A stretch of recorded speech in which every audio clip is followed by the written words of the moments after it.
Hi guys, welcome back to the channel. Today we'll be looking at MDC Holdings and why it might just be one of the top value stocks in the market as of right now.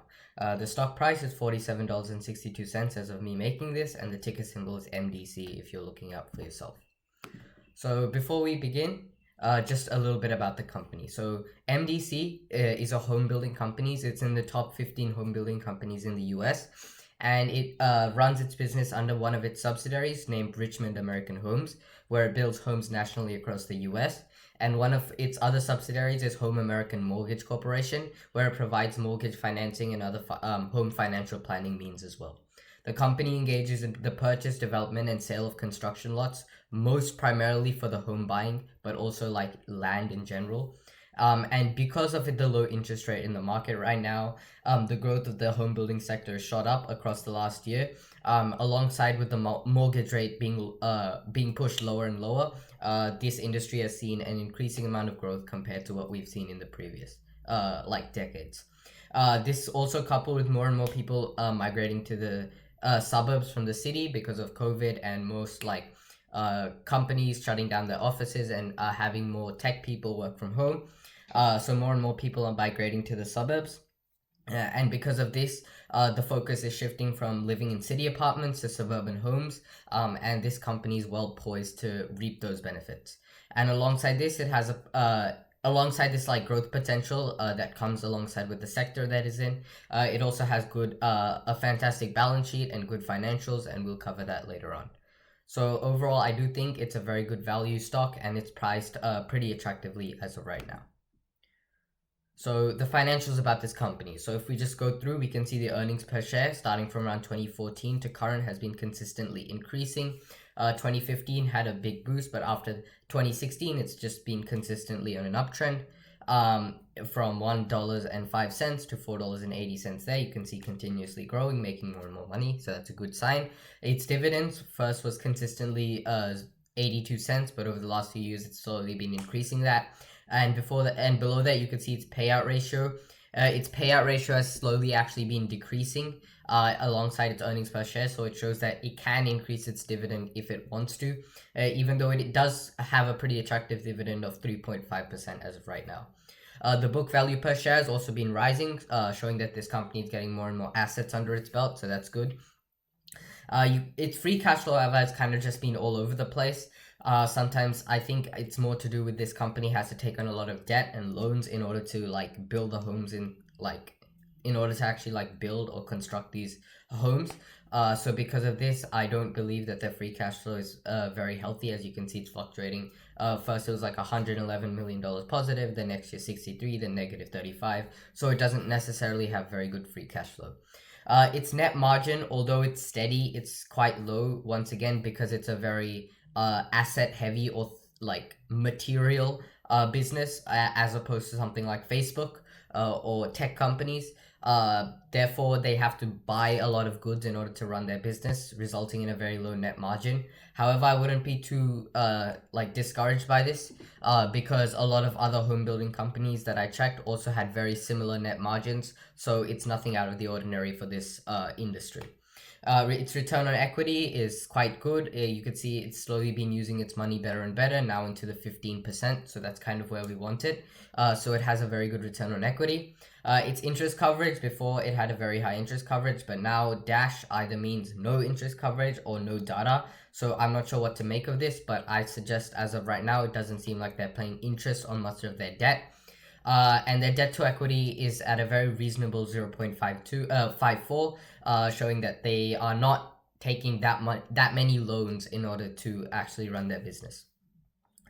You could see once again its earnings per share over the last few years is growing 56%, 33%, 47%, 9%, and 88% in the last quarter, showing good earnings per share growth over the last 4 to 5 years. And alongside that, the revenue has also grown quite steadily alongside that, 21%, 10%, 18%, 7%, 34%. So the earnings per share and revenue have increased a good amount over the last 4 to 5 years. Alongside that, you could see the PE ratio. Even though the stock price has been increasing, the PE ratio you could see is still staying pretty much the same, basically showing us that the company is not priced that highly compared to what it was a few years ago. In fact, it looks a little bit cheaper than it was a few years ago. You could see before it had a P ratio of 21, 15, 11, but now we're looking at a P ratio of 10.13. So you could say it's technically priced at a better value as compared to a lot of the what it was priced at a few years ago when it was much cheaper. So just some deeper financials and some comparisons. So according to Simply Wall Street Analyst, this stock is 60% undervalued. And you can see at the bottom right, they kind of wrote a diagram about where the stock is at its best. You can see it has good value, good future growth, very good past growth as well. However, it does have a little bit lacking in the health and dividend, but still overall very good as like a whole. Its PE ratio of 10 is better than the industry of 15 and the market of 30, showing that it's priced much more attractively as compared to the competitors and the market as a whole. The PEG ratio of 0.4 shows that it has good growth behind it and is set to have good growth in the future as well. And coupled with a good PE ratio, this basically shows that it has good growth and good value combined. So that overall puts this stock in a very good position. Its price to book ratio shows that compared to its price, it doesn't have many assets under its belt, but that's not really out of the ordinary, as the industry itself has a B ratio of 1.7, so it's not good but not bad either. Its forecasted earnings, 26% year on year, is better than the industry of 22% and the market of 21%. So it's doing better in that scenario. And revenue growth, also 19.7%, but the industry is set to grow at 9.5% and the market is set to grow at 10.5%. So you can see overall it has better growth potential than its competitors and the market as a whole. Its earnings per share is set to grow from $4.94 now to $8.23 by 2024. So that shows growth at approximately 22 to 23% year on year. And I'll get back to that later when we try to figure out the entry price. Its return on equity in the future is set to be 22%, which is an increase from the 15% now. So that shows that they're going to be using their money better, but it also shows overall they're still currently using their money well and will continue to do so in the future. However, as I mentioned, that health drawback that it had previously, the long-term assets do not cover their long-term liabilities. However, the short-term assets do overcome their long-term liabilities, but that kind of puts it a little bit back in the health standard. And as a dividend stock, it has stable and growing dividend. It's not in the bottom 25%, but not in the top 25% dividend payers in the US. But overall, it has a very solid dividend of 3.5%. And the low payout ratio basically indicates that this company can increase its dividends without necessarily losing money. And that shows that it's stable and it can grow its dividend. So if we look at the 5-year trend of this stock, we can see it's very clearly an uptrend. Barring this COVID crisis, and we can see that it's recently hit a new high of $52 and is now rebounding back down. Currently it's 47. And I think the 1-year data shows this much better, where it was reaching new highs of the $52, but there was a pullback, pushing it closer from the 20-day simple moving average to the 50-day simple moving average of $47.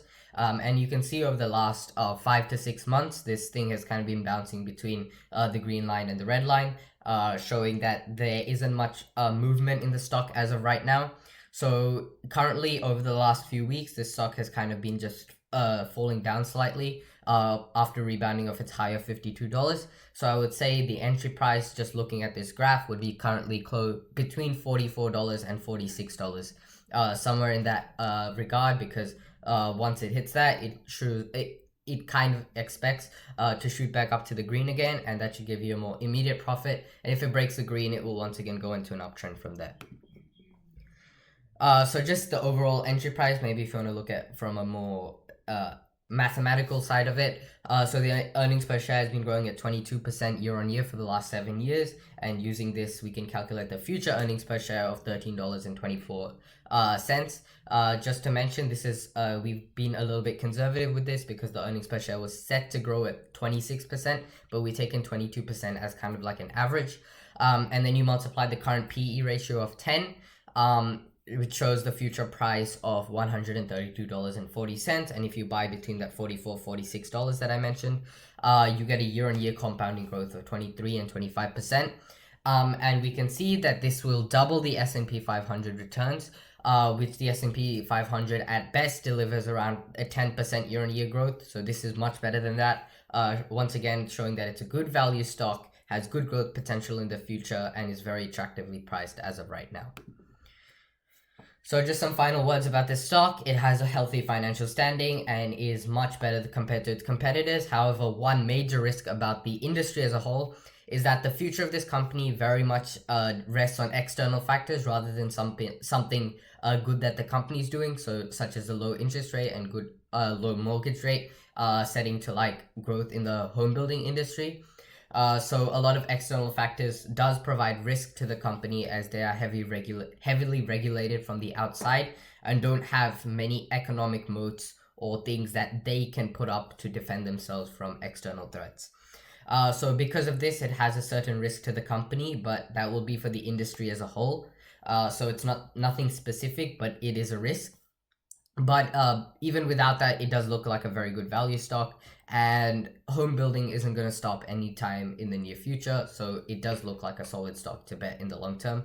But as always, do your own due diligence. Thanks for watching. I'll see you in the next one. Bye.